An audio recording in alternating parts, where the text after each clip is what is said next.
शेतकरी बांधवांना नमस्कार. लासलगाव बाजार समिती येथून मी शेतकऱ्यांना विनंती करतोय. यापूर्वी पण आम्ही व्हिडिओ बनवला होता, परंतु कुठंतरी बरेच लोक चुकीच्या कमेंट्स करून बघा, व्यापारी हा व्यापार करणं त्याचं काम आहे, परंतु आपला माल जसा विक्रीला आणते, आज हा माल 800 आणि 52 रुपये विकलेला आहे. त्याचं फक्त एकमेव कारण आहे का अतिशय चांगला कांदा आहे, परंतु त्याची कटिंग व्यवस्थित नसल्यामुळं आणि निर्यातीवाले असेल मॉलवाले हे लोक घेत नसल्यामुळं तो कांदा अतिशय 800 काय भाव गेलाय भाऊ? 852 रुपये गेलेला आहे. पावती दाखवा शेतकरी.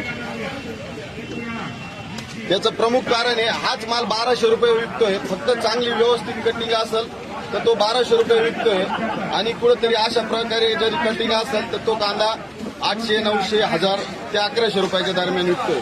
आणि चांगले कांदे आज पण आपल्या बाजार समितीमध्ये 12 ते 13.5च्या दरम्यान विकते आहे. एकदम चांगला उत्कृष्ट क्वालिटीचा कांदा नसल्यामुळं, नाही तर 14-15 पण भाव आहे, परंतु त्याला अतिशय चांगली कटिंग आणि राऊंड शेप कांदा हा मॉलवाले लोक जवळपास 1400 ते 1500 दरम्यान खरेदी करीत आहेत.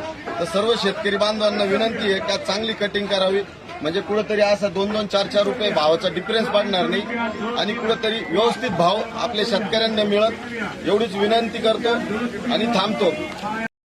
हा व्हिडिओ जास्तीत जास्त शेअर करा, म्हणजे शेतकरी बांधवांचे नुकसान टळेल आणि शेतकऱ्यांना चांगला भाव मिळेल. धन्यवाद.